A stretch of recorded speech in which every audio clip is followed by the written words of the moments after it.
Justin, you've been working in the education side as well. So how do you feel that educational methodology has been evolving in the space of VR, like using VR to give education?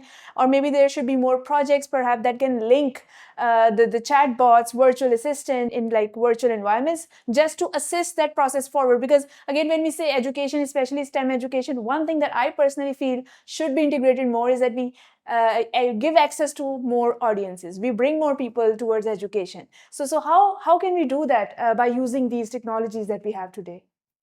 I think it's an excellent question. Great questions, by the way. Yeah, so I think it's so interesting. There's a lot of research that has come out in the past few years about multimodal learning.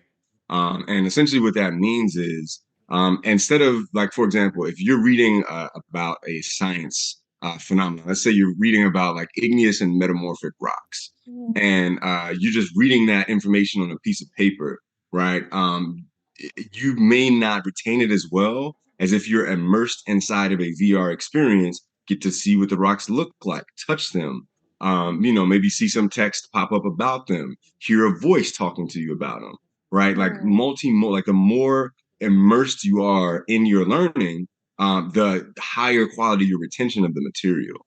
And so that's actually, I mean, and that just makes so much logical sense if you think about how humanity has learned things from the beginning, right? We're just like, if you go into a new country and you're immersed in that new country, you'll learn the language way faster than if you're just kind of practicing and studying in a book.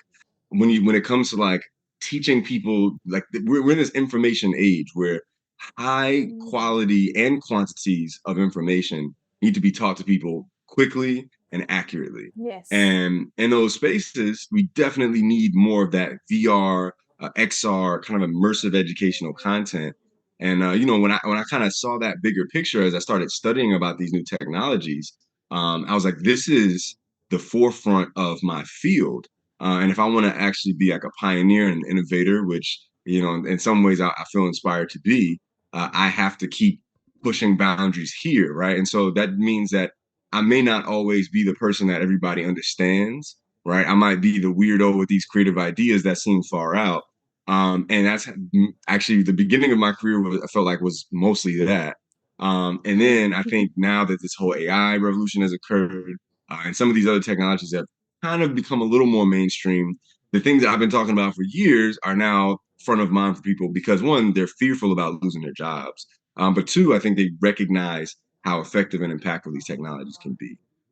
So I think that's spot on. I think there's a lot more innovation, a lot more opportunity for creatives and Opportunities for sure. educators in these spaces right now because there's so many things that need to be turned into immersive experiences.